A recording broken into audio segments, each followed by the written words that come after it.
Als erstes wird das Notebook vorsichtig auf den Displaydeckel gelegt. Danach werden alle Schrauben, welche die Serviceklappe halten, entfernt.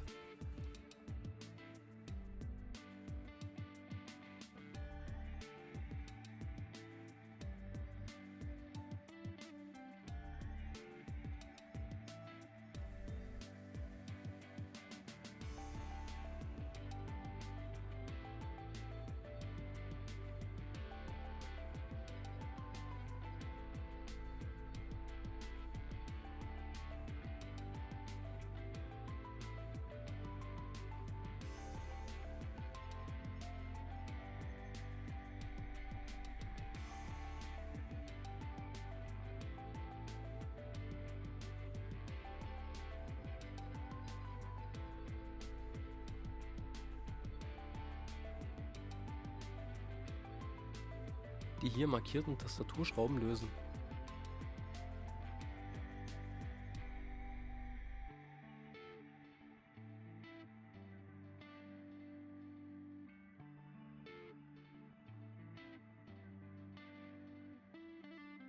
Mit einem dünnen Werkzeug, zum Beispiel einer stärkeren Büroklammer oder einem dünneren Schraubenzieher, gegen eins der beiden Gewinde, die Tastatur, aus ihrer Fixierung drücken. Die Tastatur vorsichtig abheben und auf die Tasten legen.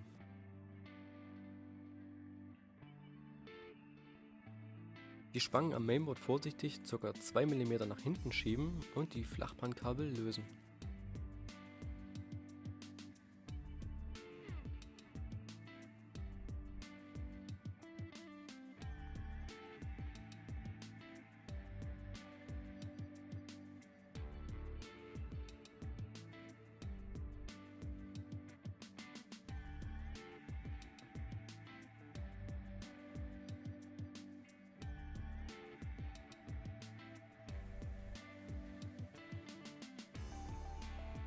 Den Akku bitte immer vom Gerät trennen.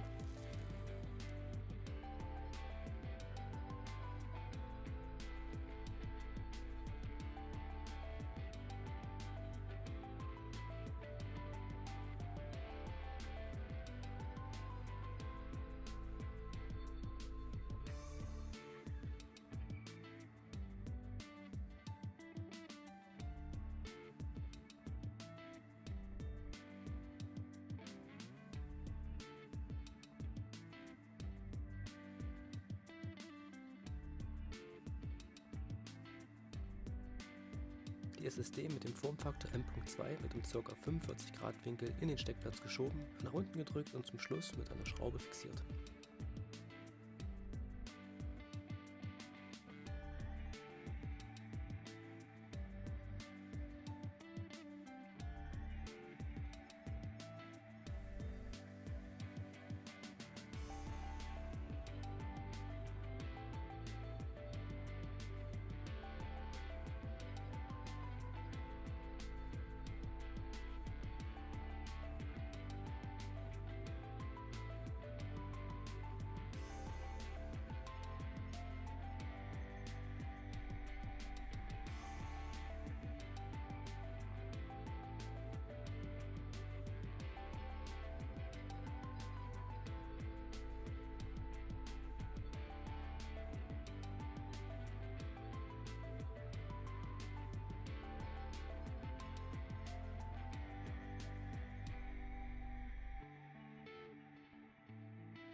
Beim Montieren der Serviceklappe ist darauf zu achten, dass die Schrauben mit unterschiedlich langen Gewinde wieder an ihrer ursprünglichen Position sind.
Beim Wiedereinbau der Tastatur ist darauf zu achten, dass die Flachbankkabel bis zum Anschlag im Anschluss stecken und die Spangen fest geschlossen sind.